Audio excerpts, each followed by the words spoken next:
Welcome to news wise. मैं हूं आरिफा नूर। आज प्रोग्राम में हम खसूसी तौर पे बात करेंगे पीडीएम तहरीक की, जो इनके हालिया फ़ैसले हैं और उन्हीं के ऊपर जो हुकूमत की तरफ से रद्द अमल सामने आया है। एक तरफ जो पीडीएम की क़यादत है उसने इत्तेहाद के अंदर शामिल जो तमाम 11 जमातें हैं उनके अरकान कौमी और सूबाई असम्बली के उनसे कहा है कि 31 दिसंबर तक वो इस्तीफ़े दे दें। ये डेडलाइन जो है ये अब सामने आ गई है। दूसरी तरफ इसी हवाले से जो सारी ये जमातें हैं उनकी जो सियासी हिकमत अमली है वो कोई इतनी वाज़े नहीं है जितनी वाज़े ये डेडलाइन है। इसी तनाजुर में अगर सबसे पहले हम बात करें पाकिस्तान पीपल्स पार्टी की, तो बार बार ये कहा जा रहा है कि उनके इस्तीफ़ों के मामले में तहफ़्फ़ुज़ात भी हैं और पीडीएम के बाकी जमातों से कुछ इख्तलाफात भी हैं। बिलावल भुट्टो ज़रदारी साहब ने भी जब उनसे ये बात पूछी गई गुज़िश्ता रोज़, तो उन्होंने कहा कि जो हतमी फ़ैसला है वो पार्टी की जो सीईसी की मीटिंग है उसके अंदर मशावरत के बाद होगा। मरियम नवाज़ साहिबा ने तो पहले ही कुछ इशारे दे दिए थे पीडीएम की मीटिंग से आर या पार की जब उन्होंने बात की, मगर अब वो भी कह रही हैं कि बाज़ाब्ता तौर पे अभी तक उनकी जमात की लीडरशिप ने इस्तीफ़े मांगे नहीं हैं और इसका जो हतमी ऐलान है वो 13 दिसंबर के जलसे में होगा। वज़ीर आज़म इमरान खान साहब जो है वो बार बार कह रहे हैं कि अपोजिशन ने अगर इस्तीफ़े दिए तो इस सूरत के अंदर हुकूमत जो है वो ना सिर्फ उन इस्तीफ़ों को कबूल कर लेगी बल्कि जो खाली नशिस्तें हैं उनके ऊपर ज़िमनी इंतखाबात भी करवा देगी। पीडीएम का जो जलसों का पहला मरहला है वो 13 दिसंबर को ख़त्म हो जाएगा। इसके बाद फिर जनवरी की आखिर में इत्तेहाद ये कह रहा है कि लॉन्ग मार्च होगा और उसके बाद इस्तीफ़ों की जो डेडलाइन है उसका मरहला सामने आएगा। वज़ीर आज़म का इस्तीफ़ा मांगने वाली पीडीएम क्या सचमुच पहले ख़ुद मुस्ताफ़ी हो जाएगी? इस्तीफ़ों के मामले में क्या इत्तेहाद के अंदर दरार बन सकती है? और लॉन्ग मार्च अगर हो गया तो उसके लिए कितना ख़तरा होगा? इन सब इश्यूज़ पे बात करने के लिए आज हमारे साथ मौजूद हैं मज़हर अब्बास साहब, सीनियर सहाफ़ी हैं, तज्ज़िया कार भी हैं, शहजाद चौधरी साहब और उवैस तौहीद साहब जो सीनियर सहाफ़ी और तज्ज़िया कार हैं। Welcome to the show gentleman. Mazhar साहब, सर आपसे गुफ्तगू का आगाज़ करेंगे। ये जो डेडलाइन 31 दिसंबर की दी है इस्तीफ़ों के लिए, सर ये आपको कितनी रियलिस्टिक यानी कि हकीकत पसंदाना लग रही है और आपके ख्याल में क्या ये एक ऐसा इशू है जिस पे पीडीएम का जो इत्तेहाद है वो कायम रहेगा? शुक्रिया आरफा। देखिए, पीडीएम का इत्तेहाद तो कायम रहेगा, लेकिन मेरा ख्याल है जो 13 दिसंबर का जलसा होगा वो तय करेगा कि जो शो ऑफ स्ट्रेंथ है, क्योंकि ज़ाहिर है पंजाब मुस्लिम लीग नून इस इत्तेहाद में सबसे बड़ी जमात है, वो वही होस्ट है इस जलसे की, जिस तरह पीपल्स पार्टी थी मुल्तान वाले जलसे की। तो इसका शो ऑफ स्ट्रेंथ डिटरमिन करेगा कि ये इत्तेहाद जो है ये किस हद तक मजबूत है, किस हद तक ये क्राउड पुल कर सकता है, किस हद तक लोग इस चीज़ के लिए तैयार हैं कि वो आगे बढ़ें। और उसके बाद एक लंबा गैप है और उस गैप के दौरान 27 दिसंबर को लाड़काना में पीपल्स पार्टी का जलसा है मोहतरमा बेनज़ीर भुट्टो की शहादत के हवाले से। ऐन मुमकिन है कि वो पीडीएम का जलसा तब्दील हो जाए, पीडीएम के लोगों को इन्वाइट करें। पीपल्स पार्टी गालबन पीपल्स पार्टी का यह ख्याल है कि इस्तीफे का ऑप्शन बिल्कुल एक लास्ट ऑप्शन, और वो भी उसी सूरत में इख्तियार करें कि उसके बाद उन्हें ये यकीन हो जाए कि ये गवर्नमेंट जा रही है। क्योंकि अगर ये यकीन नहीं होगा कि ये गवर्नमेंट नहीं जा रही तो फिर रेजिग्नेशन जो है वो मेरा ख्याल है वो बहुत बड़ी पीटीआई को एक तरीके से वॉकओवर देने वाली बात है। तो ये अभी तक और किसी हद तक वो पीएमएलएन और जेयूआई को भी इस बात पे कायल करने की कोशिश कर रहे हैं कि अभी फ़िलहाल रेजिग्नेशन की ऑप्शंस को विदहोल्ड करें और 13 दिसंबर को ये तय करेंगे कि जो है हमने लॉन्ग मार्च की डेट क्या डिसाइड करनी है। और लॉन्ग मार्च में फिर वो ज़ाहिर पता चल जाएगा उस वक्त तक, 13 दिसंबर से हमें 31 दिसंबर तक ये पता चल जाएगा, क्योंकि उस दौरान ये एहतजाजी मुजाहरे करेंगे, कुछ हड़ताल की कोशिश करेंगे। पहिया जाम हड़ताल पीएनए के मूवमेंट में जो है वो उस हद तक काफ़ी हद तक इफेक्टिव थी, लेकिन फिर भी 100% पहिया जाम नहीं होता मुल्क में, लेकिन डिस्टर्बेंस हो सकती है, जो है क्राइसिस खड़ा हो सकता है। बेसिकली पीडीएम का जो इतवार का जलसा है 13 दिसंबर का, उसमें वो ऐलान करेंगे कि हमने लॉन्ग मार्च किस दिन करना है। और लॉन्ग मार्च का जो क्राउड है और जो मोबिलाइजेशन है, जो मोटिवेशन है, जो उनका टेम्पो होगा, उसके मुताबिक जाहिर है पिंडी भी और इस्लामाबाद भी ये ज़रूर देख रहा है कि वो कितना क्राउड लेके इस्लामाबाद की तरफ रवाना होते हैं। और अगर इस्लामाबाद की तरफ रवाना हुए तो जाहिर है उसके कुछ ना कुछ तो नताइज आएंगे। वो किस सूरत में आते हैं, 2014 के नताइज की सूरत में आते हैं। तो मेरा ख्याल है अभी रेजिग्नेशन वाली बात सिर्फ हम डिबेट तो कर सकते हैं, लेकिन मुझे नहीं लगता कि रेजिग्नेशन वाली बात अभी किसी भी हद तक प्रैक्टिकल है। बिल्कुल वो अभी सही। सबने अपना अपना पॉलिटिकल स्टेटमेंट दिया है। बिल्कुल सही। शहजाद साहब, ये जो मजहर साहब कह रहे हैं कि लॉन्ग मार्च का जब ऐलान हुआ तो तब हुकूमत पे दबाव पड़ेगा, तो सर अगर लॉन्ग मार्च धरने में तब्दील ना हुआ तो उसके बावजूद दबाव पड़ सकता है हुकूमत पे? अब इसलिए सवाल पूछूं, पिछले तो हमने यही देखा है ना कि हर दफे धरना बनता है तो जरा हुकूमत पे दबाव पड़ता है, but will the long March in itself be enough? Arifa, मैं आपसे और अपने साथियों से एक और जैसे कहते हैं हाइपोथेसिस देने की कोशिश करता हूं। मुझे ये बताइए कि हम सबको पीटीआई क्या इनिशिएटिव पीटीआई के पास लगता है या पीटीआई रिएक्शन में है as a government? Government react कर रही है चीज़ों को या उसके हाथ में कुछ है अपने पत्ते जो कि वो खेल सकते हैं? मेरी नज़र में वो गवर्नमेंट, पीटीआई की गवर्नमेंट जो है मुकम्मल तौर पर रिएक्शन में जा चुकी है, इनिशिएटिव दूसरी तरफ जा चुका है। यानी दे पर दे, पे दर पे उन्होंने इस तरीके से अपने एक्शंस किए हैं, पॉलिटिकल इनिशिएटिव्स लिए हैं, चाहे वो जलसों की शक्ल में है, चाहे वो कभी पीडीएम के उससे है उस जगह से, या वो पीएमएलएन की शक्ल में लाहौर में छोटे छोटे जलसे हैं या और जगहों पे जो जलसे किए। तो मुझे यूँ लगता है कि बड़ी हद तक पीडीएम सही या फिर पीएमएलएन, मेरा ख्याल है उन्होंने इनिशिएटिव भी ले लिया, उन्होंने लीड भी ले ली। जब भी आप किसी टैक्टिकल सिचुएशन में या ऑपरेशनल सिचुएशन में जाते हैं तो आप जो इनिशिएटिव होता है, अगर आपको डोमिनेट करना है किसी चीज़ को तो इनिशिएटिव अपने हाथ में रखते हैं। मेरी नज़र में वो इनिशिएटिव ये गवर्नमेंट सीड कर चुकी है।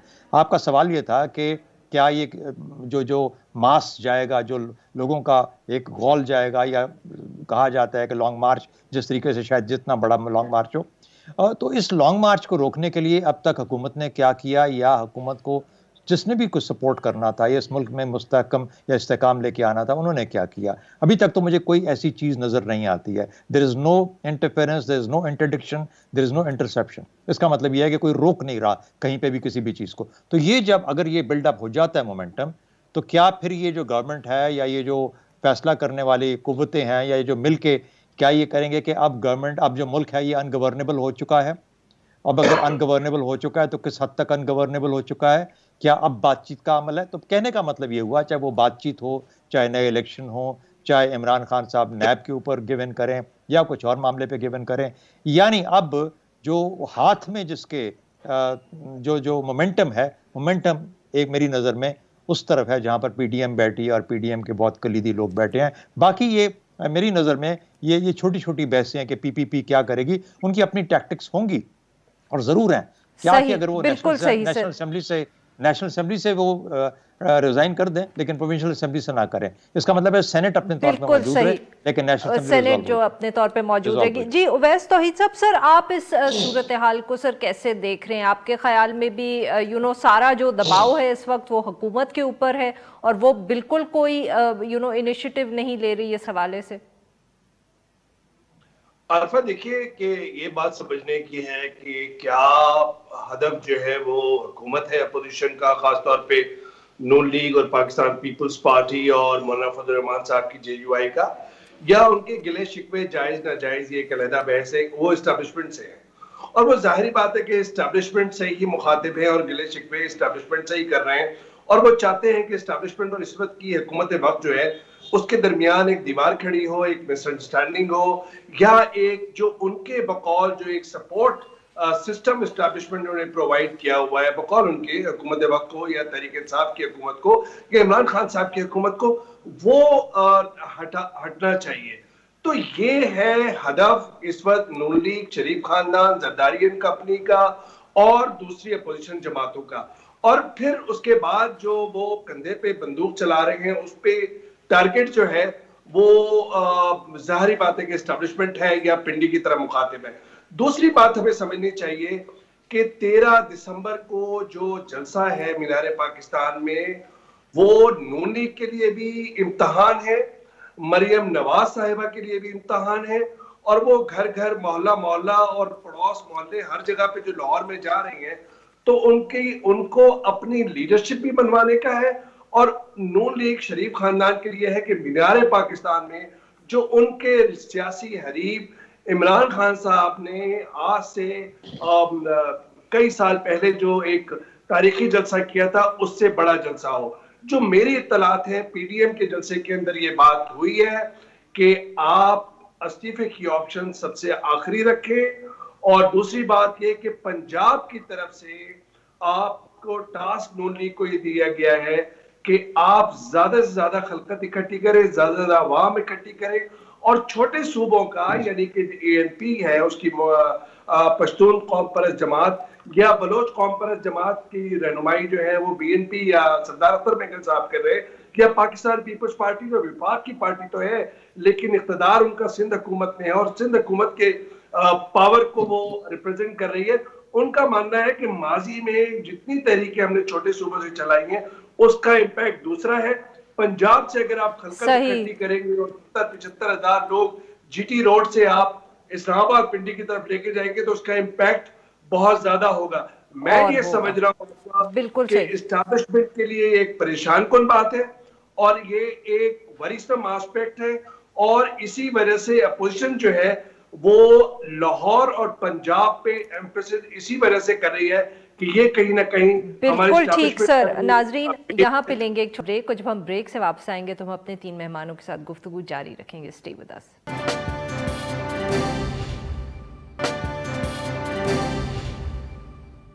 वेलकम बैक नाज़रीन। हम गुफ्तगू कर रहे हैं पीडीएम के हवाले से, हुकूमत का जो एक हिकमत अमली है कि किस तरह अपोजिशन से डील करें और मुल्क की सियासत पे इसका क्या असर होगा। और हमारे साथ 3 बहुत सीनियर मेहमान हैं, तीनों तज्जियाकार हैं, बहुत गहरी नज़र रखते हैं सियासत के ऊपर। मज़हर साहब, उवैस तौहीद साहब ने बहुत सी बातें की, बट एक अहम बात की, उन्होंने कहा कि ये मरियम नवाज़ साहिबा के लिए भी एक चैलेंज है कि वो जलसा कितना बड़ा होता है, उनकी क़यादत में होता है। सर, क्या ये हम कह सकते हैं कि जब से पीडीएम की मूवमेंट चली है, बोथ मरियम नवाज साहिबा और बिलावल भुट्टो जरदारी साहब के लिए एक मौका है to emerge as senior leaders, मतलब कि एपीसी बिलावल भुट्टो जरदारी साहब ने की, जिसके अंदर नवाज शरीफ साहब ने वो अपनी धुएंधार तकरीर की, उसके अलावा वैसे भी मरियम नवाज साहिबा हर जगह लीड कर रही हैं अपनी जमात की कैंपेन को। तो ये दोनों जो डायनेस्टीज के नए एयर्स थे उनको बहुत अच्छा मौका मिला है। ये क्या एक साइड इफेक्ट हम कह सकते हैं इस पूरी मूवमेंट का? जी, मौका तो मिला है, लेकिन असल चीज़ ये कि नताइज क्या होते हैं वो भी डिटरमिन करेगा। देखिए, हम पिछले जो 3-4 धरने हुए हैं और लॉन्ग मार्च हुए, उनका थोड़ा सा जायज़ा ले लें कि उसके नताइज क्या निकले हैं। पहला हुआ 2009 में, जिसको नवाज शरीफ साहब ने, जब जरदारी साहब ने जजेस को बहाल करने से इनकार कर दिया तो नवाज शरीफ साहब लॉन्ग मार्च की उन्होंने वो की। जब गुजरांवाला पहुँचे तो उसके बाद हुकूमत जो है वो तैयार हुई कि जजेस को बहाल करें, लेकिन पहले गिलानी साहब तैयार थे, जरदारी साहब तैयार नहीं थे। फिर जरदारी साहब ने कहा कि अगर लॉन्ग मार्च जो है वो उनकी डिमांड मान भी ली जाए तो इस चीज़ की क्या गारंटी है कि नवाज शरीफ नहीं आएंगे इस्लामाबाद की तरफ। वो गारंटर जनरल कियानी बने। जनरल कियानी ने कहा कि आप फैसला करें, ये लोग वापस चले जाएंगे, और जरदारी साहब ने फैसला किया कि जजेस को बहाल किया जाए। नवाज शरीफ साहब ने को मैसेज कम्युनिकेट हुआ, वो वहाँ से चले गए, वापस चले गए। दूसरा 2012 में गालिबन डॉक्टर अल्लामा ताहिरुल कादरी ने पीपल्स पार्टी के ही दौर में किया। उसके नताइज क्या हुआ? अब इस हर 2 सूरतों में आप ये देखें कि गवर्नमेंट किस तरह इंगेज करती है। उस वक्त वहाँ ये तय हुआ जब डॉक्टर ताहिरुल कादरी ने किया, तो जिस वक्त उन्होंने ये अनाउंस किया था कि जी कल जो है खुशखबरी मिलेगी, कमर जमान कायरा और दूसरे लोग उधर पहुँच गए और उन्होंने मुज़ाकरात किए, वहीं कंटेनर में बैठ के ताहिरुल कादरी से मुज़ाकरात किए, और उसके बाद वो चीज़ वो ख़त्म हो गई। फिर क्या हुआ? फिर 2014 में क्या हुआ? 2014 का बहुत भरपूर था, बड़ा लंबा चला उसमें, लेकिन उसमें मुज़ाकरात जो है वो डायरेक्टली नहीं हुए पीटीआई से या इमरान खान साहब से, लेकिन उस वक्त की जो पार्लियामेंट थी वो स्टैंड करने लगी, उन्होंने स्टैंड किया नवाज शरीफ के साथ और उन्होंने कहा कि हम वजीर आज़म को सपोर्ट नहीं कर रहे, हम नवाज शरीफ को सपोर्ट नहीं कर रहे, हम इस गवर्नमेंट को और पार्लियामेंट को बचाना चाहते हैं, क्योंकि उनके मुताबिक उनको इत्तला ये थी कि कोई तीसरी कुव्वत जो है इसमें मुदाखलत कर रही है। लेकिन उसका अल्टीमेट क्या हुआ? उसमें ये हुआ कि जी जुडिशल कमीशन बने और वो तय करे, अगर उन्होंने तय कर और ये फैसला हो गया और ये जुडिशल कमीशन की रिकमेंडेशन हुई कि इलेक्शन में धांधली हुई थी तो गवर्नमेंट जो है वो ख़त्म कर दी जाएगी। लेकिन फिर ऐसा नहीं हुआ। अब क्या है? पहली चीज़ ये कि पीडीएम क्यों चला रही है ये मूवमेंट? पीडीएम क्यों चाहती है कि नए इलेक्शंस हो? आपने साबित तो करना है ना। अगर जिस बुनियाद पे आप ये बुनियाद, मुझे तो प्रॉब्लम इस बुनियाद पे है जो क्वेश्चन कर रही है पीडीएम कि नए इलेक्शंस क्यों हो, ये गवर्नमेंट क्यों जाए। आपने ये अगर सर ये अगर हम शहजाद चौधरी साहब को भी यहाँ जरा गुफ्तगू में शामिल करें। सर क्या जो मजहर साहब बात कर रहे हैं कि सवाल उठाना चाहिए पीडीएम की इस पे कि क्यों वो चाहते हैं कि हुकूमत जाए, और क्या ये एक जायज डिमांड है? देखिए, ये मेरा और आपका काम नहीं है। हम डिसएग्री कर सकते हैं मरियम नवाज से या पीडीएम से कि ये मौका नहीं है, मुनासिब नहीं है इस तरीके से हुकूमतों को घर भेजना वापस। ये हुकूमतों को डिसलॉज करने का सही तरीका नहीं है, आईनी तरीके और दिए हुए हैं। देखिए ना, उनको भी ये तमाम चीज़ों का पता है। वो उसके बावजूद अगर इस चीज़ पे जा रहे हैं और परसिस्ट कर रहे हैं इसी रास्ते पे, तो इसका मतलब है कि उनके जो ऑब्जेक्टिव्स और एम्स हैं वो गालिबन वो नहीं है जो हम सोच रहे हैं। हाँ, वो ऐड ऑन करते हैं, वो एज एडिशनल सपोर्ट तो आते हैं। मिसाल के तौर पे महंगाई बहुत ज़्यादा है और देखिए फौज इनको ले आई और इलेक्शन साफ नहीं हुए और ये नहीं हुए। अल्टीमेटली ये पीडीएम चाहती क्या है, या मुझे कहने दीजिए पीएमएलएन क्या चाहती है? पीएमएलएन ये क्या चाहती है कि वो इसको ख़त्म करके नए इलेक्शंस हों, और उनका ख्याल है कि अगर नए इलेक्शंस होंगे तो वो शायद दोबारा मेजॉरिटी में आ जाएंगे और हुकूमत बना पाएंगे। जो ही वो हुकूमत बना पाते हैं, और पाकिस्तान पीपल्स पार्टी भी एग्री करती है और असेंबली के अंदर 2/3 मेजॉरिटी एग्री उनकी तकरीबन मिल के दोनों की इस तरह की बन जाती है, तो फिर उसके बाद आईनी ऐसी तरामीम की जा सकती हैं जो कि नैब की पोजीशन को, नैब के मुकदमात को, आई डोंट नो किस तरीके से होगा, लेकिन ये सब जो हमारे लीगल माइंड्स हैं, they can create this situations whereby वो लोग जिनको सजाएं हुई हैं, कन्विक्शंस हुई हैं, जो कि नाअहल हुए हैं, शायद उनको किसी तरीके से माफी तलाफी हो सके। हमारे यहाँ ये पहले हो चुका है। तो कहने का मतलब हुआ कि ये तो बड़ा वाज़ेह है, वरना 2.5-3 साल और इंतजार कर लें। 2.5-3 साल नवाज शरीफ साहब लंदन बैठ सकते हैं, मरियम घर में आराम से बैठ सकती हैं, लेकिन क्या होगा ये कि ये जो 3 साल में सेनेट बदलेगी, सेनेट के बाद कवानीन पीटीआई के तहत बदलेंगे, और वो कवानीन ऐसे बदल सकते हैं कि हो सकता है कि ऐसा ऑर्डर पास हो जाए या ऐसा आईनी तरमीम हो जाए कि जो चीज़ें हो चुकी हैं अब ये परमानेंट है, इनको डिसलॉज नहीं किया जा सकता। तो ये चीज़ें जो कि मेरा ख्याल है कि बेसिकली जो अंडरलाई करती हैं इस सारी प्रोसेस को, तो मैं नहीं समझता कि हम इससे एग्री करें या डिसएग्री करें। इस वक्त पीडीएम एक रास्ते पे चल रही है, उनके पास मोमेंटम है, मरियम नवाज इस वक्त लीड कर रही है, डोमिनेट कर रही है, और मेरा अपना ख्याल ये है डोमिनेट कर रही है, they are moving in that direction. जी जो डोमिनेट कर रही है पीडीएम का मोमेंटम है। बट उवैस तो ईसा जो आपने पहले बात की थी उसी को करें कि जैसे शहजाद चौधरी साहब कह रहे हैं कि क्या सचमुच अगर हम शहजाद चौधरी साहब ने जिस तरह से एनालाइज किया या तज्जिया किया सिचुएशन को, तो फिर तो उनको इस्टेब्लिशमेंट से डायलॉग करने में कोई इंटरेस्ट नहीं है। वो तो सिर्फ ये चाहते हैं कि सूरत हाल इतनी तब्दील हो जाए कि फिर इलेक्शंस हों और वो पावर में आ जाएं और कवानीन के अंदर तब्दीली। Would you agree sir? नहीं, मैं थोड़ा सा जरा इख्तलाफ कर रहा हूँ इस अपने रिस्पेक्टेड पैनलिस्ट के साथ। मैं ये समझता हूँ अरफत कि इनका, देखिए, इनको भी पता है कि हुकूमत का खात्मा मुमकिन नहीं है। ये एक सियासी बहरान खड़ा करना चाहते हैं और सियासी बहरान होगा। देखिए, हुकूमत पर दबाव है, गवर्नेंस का, परफॉर्मेंस का, डिलीवरी का, इकोनॉमिक सिचुएशन का। जाहिर बात है कि वो एक बहुत बड़ा दबाव है, और इसी वजह से जो एक स्पेस मिल रही है, या हुकूमत के जो इक़दाम हैं, चाहे वो मुल्तान के अंदर एक्शन हो, 4 दिन तक वो जलसा कामयाब होता रहा। इसी तरह आप देख लीजिए कि सुबह से मुशीरान और वज़रा जो जिस तरह के बयान देते रहे हैं, वो एक स्पेस देते हैं अपोजिशन को, और अपोजिशन समझती है कि ये एक बहुत अच्छा मौका है। मैं ये समझता हूँ कि बिल्कुल एस्टैब्लिशमेंट के साथ बैठेंगे मुज़ाकरात के लिए, मौलाना फजल रहमान साहब भी और दूसरी पॉलिटिकल पार्टीज भी, और साथ में इमरान खान साहब को भी बैठना पड़ेगा अगर ये सियासी बहरान होता है।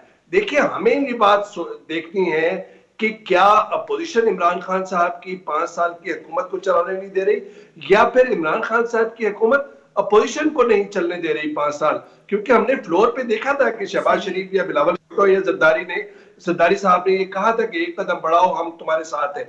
मैं समझता हूं कि ये पाकिस्तान पीपल्स पार्टी का खासा नहीं है कि वो यहाँ पे गैर आईनी कोई इकदाम ले, क्योंकि वो ना बाइकआउट करेंगे ना इस्तीफे देंगे। मैं और मजहर इस बात के गवाह हैं। हमारे साथ 3 से ज्यादा मर्तबा बीबी मोहतरमा शहीद जो है, उन्होंने एक बात की कि मेरा ये जिंदगी भर रिग्रेट रहेगा कि 85 के इंतखाबात में मैंने नॉन पार्टी बेसिस पे जो जिया के दौर में तो उसमें बाइकआउट किया था। 2002 के अंदर जब इलेक्शन हुआ तो आप अरफा देखिए कि उन्होंने पाकिस्तान पीपल्स पार्टी पार्लियामेंटेरियन की नून लीग जब बाइकआउट करना चाह रही थी तो जरदारी साहब ने 9 डेरों में मेरे सामने जो स्वयं पे बीबी मोहतरमा के, उन्होंने उनको मशवरा दिया नहीं आप नहीं करें, और वो 57-58 सीटें नहीं 2008 के इलेक्शन के अंदर। अभी आप देख लीजिए नवाज शरीफ साहब ने जब टिकट अवार्ड किए थे तो उसके बाद एक रूलिंग आई कि वो अहल नहीं है। उसके बाद नून लीग के लोगों ने सेनेट का इलेक्शन लड़ा। तो इसका मतलब ये है कि देखिए, जो पार्लियामेंट्री सियासत है वो एक बहुत बड़ी जद्दोजहद के बाद हासिल हुई है। तो पार्लिमानी सियासत, उसमें जो भी पोल्यूशन हो, जो भी समझती है पार्टी, वो जो मज़ाहमत की सियासत है वो पार्लिमान की सियासत है। ये नहीं कि पार्लिमान की सियासत से मज़ाहमत की सियासत शुरू होती है। मैं समझता हूं कि एक कॉन्ट्रडिक्शन है, सेल्फ कॉन्ट्रडिक्शन भी है अपोजिशन पार्टीज का, कि वो पार्लियामेंट को हदफ बना रहे हैं, sitting army chief, sitting excise chief के नाम लेते हैं, इल्जाम लगाते हैं, उसके बाद उन्हीं से बात करना चाहते हैं, उन्हीं से गिले शिकवे करना चाहते हैं, और इमरान खान साहब की हुकूमत से मुज़ाकरात नहीं करने चाहते। मैं ये समझ रहा हूं कि आने वाले दिनों के अंदर कुछ भी होगा, जब वो लॉन्ग मार्च आएंगे, एक सियासी बहरान होगा, और ये इमरान खान साहब की हुकूमत को समझना चाहिए, उन पर जिम्मेदारी है, वो इख्तियार उनके पास है, और एस्टैब्लिशमेंट को भी कि एनआरकी की तरफ इनिशिएटिव इमरान खान साहब के पास आना चाहिए। जी नाज़रीन, यहाँ पे लेंगे तो ब्रेक को, जब हम ब्रेक से वापस आएंगे तो हम अपनी गुफ्तगू जारी रखेंगे। Stay with us.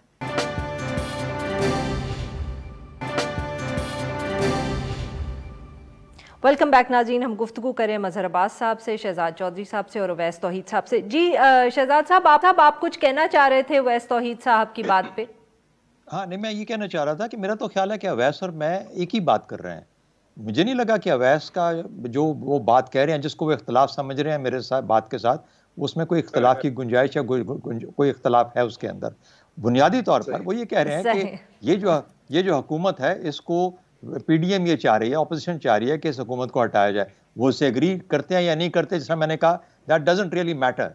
पीडीएम ये चाहती है, ऑपोजिशन ये चाहती है, हुकूमत को भेजा जाएगा। वो तरीका क्या इख्तियार करते हैं, वो इस्टेब्लिशमेंट से बात करना चाहते हैं, वो इमरान खान साहब को मजबूर करना चाहते हैं। लेट्स सी क्या होता है। क्या ये इस्टेब्लिशमेंट के साथ बातचीत करने के बाद इस्टेब्लिशमेंट घबरा जाएगी, will have cold feet, will say नहीं नहीं कितना बड़ा हुजूम आ रहा है, प्लीज़ आप ऐसे ना कीजिए, गुजरांवाला की तरह या 2000 फलाने की तरह हमें बात कर लेने दीजिए, और हम वही कियानी साहब वाला फार्मूला करके इस गवर्नमेंट को घर भेजते हैं और इलेक्शन करवा देंगे। ये क्या ये तरीका होगा? क्या वो कम पे मान जाएंगे? ये क्या ये मुमकिन होगा? क्या तीसरी बात ये कि इमरान खान साहब कहेंगे कि नहीं, मैं तो नैब वैब कुछ नहीं करूंगा, इससे बेहतर है कि मैं रिजाइन कर दूं और मैं बोलूंगा कि असेंबलियां डिसॉल्व कर दो। अपनी असेंबली डिसॉल्व कर देते हैं। हमारे कानून में इतनी बड़ी सुकम है आइन में कि ये नहीं पता कि अगर प्राइम मिनिस्टर अपनी असेंबली को डिसॉल्व करता है तो प्रोविंशियल जो चीफ मिनिस्टर्स हैं वो क्या वो करेंगे या नहीं करेंगे। मिसाल के तौर पर मुराद अली शाह साहब कहते हैं हम तो बिल्कुल ठीक बैठे हैं, why do I need to dissolve my assembly. तो कहने का मतलब ये है कि ये एक लर्निंग कर्व है इस पूरे के पूरे सियासी निज़ाम के लिए, और ये बुनियादी बात यही है। यानी एस्टैब्लिशमेंट का इसमें मसला नहीं है। एस्टैब्लिशमेंट आपने देखा, एस्टैब्लिशमेंट कुछ अरसे से बिल्कुल ठंडी होकर बैठी हुई है। अब it is the government which is facing off or failing to face off the opposition. तो मेरा ख्याल है कि I don't think there is any इबहाम or any confusion or conflict in what we are saying.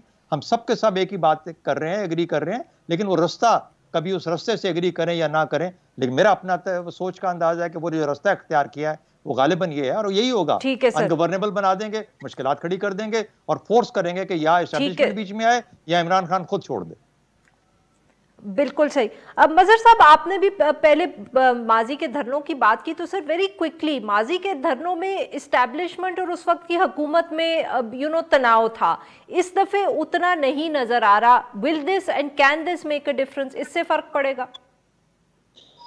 देखिए, मेरे लिए तो इम्पोर्टेंट ये है कि पाकिस्तान में डेमोक्रेसी मजबूत होने जा रही है कि कमज़ोर होने जा रही है।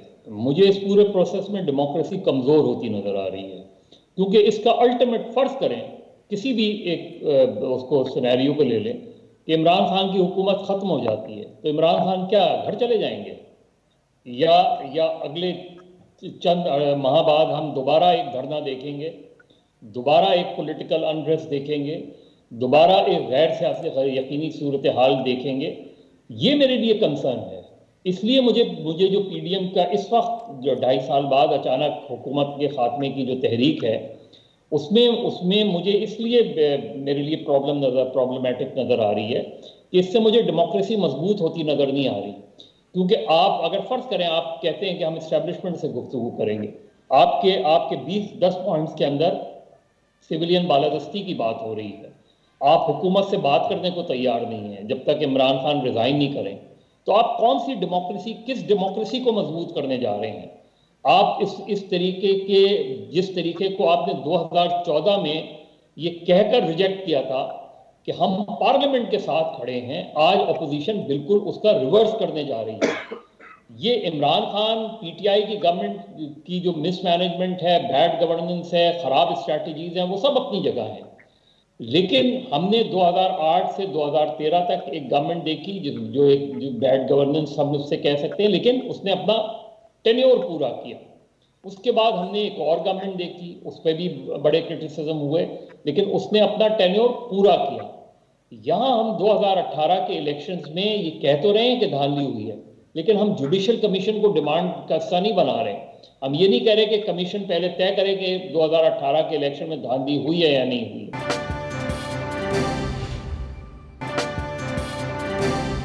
जी उवैस साहब, यही इशू जो शहजाद चौधरी साहब ने बात की, जो उन्होंने सवाल सा उठाया, क्या आपको लगता है कि एस्टैब्लिशमेंट इंटरवीन करेगी जब सिचुएशन अगर बहुत ख़राब हो गई या बहुत ज़्यादा इंस्टेबिलिटी आ गई? तो देखिए, पॉलिटिकल और पब्लिक स्फीयर में एस्टैब्लिशमेंट का नाम आना, जिक्र आना, जलसों में नाम आना, ये एस्टैब्लिशमेंट के लिए डैमेजिंग है, और ये उनके जो इमेज है उसके लिए सही नहीं है। और मैं समझता हूँ कि खुद इमरान खान साहब जो है या उनकी हुकूमत के वज़रा वगैरह हैं, वो एक पेज का मंत्रा ला के जो है वो सियासी या पॉलिटिकल स्फीयर के अंदर एस्टैब्लिशमेंट को मेरे ख्याल में नहीं लेकर आना चाहिए। और यही ठीक है, एक हमारी तारीख है, सियासी तारीख, जिसके अंदर एस्टैब्लिशमेंट का किरदार रहा है, और अभी भी जाहिर बात है कि किरदार बिलवास्ता जाहिर बात है कि है। तो मैं समझता हूं कि बिल्कुल एक जो सियासत है वो बंद गली में नहीं जानी चाहिए अरफा, मैं समझता हूं, और उसी का खतरा नजर आ रहा है। अगर बंद गली में गई तो फिर तसादुम का खतरा है। और मैं ये समझ रहा हूं कि इमरान खान साहब की हुकूमत जो है वो फ्लेक्सिबिलिटी नहीं दिखा रही जो पॉलिटिक्स में होती है, क्योंकि उनका जो विजन मिशन है या उनका जो मैनिफेस्टो है उसका इंटीग्रल पार्ट है, जिसकी बुनियाद पे वो इख्तिदार में आए हैं कि ये जरदारी एंड कंपनी और शरीफ खानदान जो है वो लुटेरे और चोर है। तो अगर इमरान खान साहब इनके साथ फोटो ऑप कराएंगे, हाथ मिलाएंगे मुज़ाकराती टीम पे, तो वो समझते हैं कि वो इरोड होगा उनका वोट बैंक, तो इस वजह से वो मुज़ाकरात नहीं करना चाहते। लेकिन चूंकि आप इख्तिदार की जिम्मेदारी है, 22 करोड़ लोगों की जिम्मेदारी है, तो फिर आपको कहीं ना कहीं जिम्मेदारी अपने जाती जो ना होती है या जो भी मसाइल पार्टी के होते हैं उससे आगे जाकर बालातर होकर आपने बात करनी है। मैं ये समझ रहा हूं कि इमरान खान साहब को मुज़ाकराती मेज पर आना चाहिए, मुज़ाकरात के लिए एक खिड़की खुली होनी चाहिए। अगर हुकूमत की तरफ से नहीं खुलती, नवाज और नसरुल्लाह खान साहब की तरह अगर कोई किरदार मौजूद नहीं है पाकिस्तानी सियासत में, तो फिर एस्टैब्लिशमेंट को कहीं ना कहीं कोई ऐसी ऑप्शन पे गौर करना पड़ेगा जिसके ऊपर ये देखें। आखिरी से बात करूंगा, प्रॉब्लम ये है पाकिस्तान की सियासत में कि अपोजिशन के नून लीग और पाकिस्तान पीपल्स पार्टी या मौलाना फजल रहमान साहब 1,70,00,000 का जो मैंडेट है इमरान खान साहब की पार्टी का, उसको नहीं मानते हुकूमत को। और हुकूमत जो है, ये तहरीक इंसाफ जो है, वो दोनों पार्टीज के 20 मिलियन के मैंडेट को नहीं मानती। जब आप एक दूसरे को मैंडेट नहीं मानते तो पार्लियामान या जमहूरियत आगे कैसे चलेगी? मैं ये समझ रहा हूँ आत्मा के पार्लियामान, बदकिस्मती है कि पार्लिमानी हमने जो डेमोक्रेसी है उसको तो एक्सेप्ट किया है, लेकिन हमने अपनी सफों में पार्टीज ने अपने रैंक्स एंड फाइल के अंदर डेमोक्रेटिक कल्चर को इवॉल्व नहीं किया, और वही बदकिस्मती है। और उसी का मुस्तहकम होना, उसी का मजबूत होना, ताकतवर होना, वही डेमोक्रेसी की ताकत होगी फ्यूचर के। बिल्कुल सही सर, बहुत जरूरी है इंटरनल डेमोक्रेसी। बहुत बहुत शुक्रिया हमारे 3 मेहमानों का, उन्होंने हमारे लिए वक्त निकाला। नाजरीन, आज के लिए बस इतना ही। Now we will be back on Monday.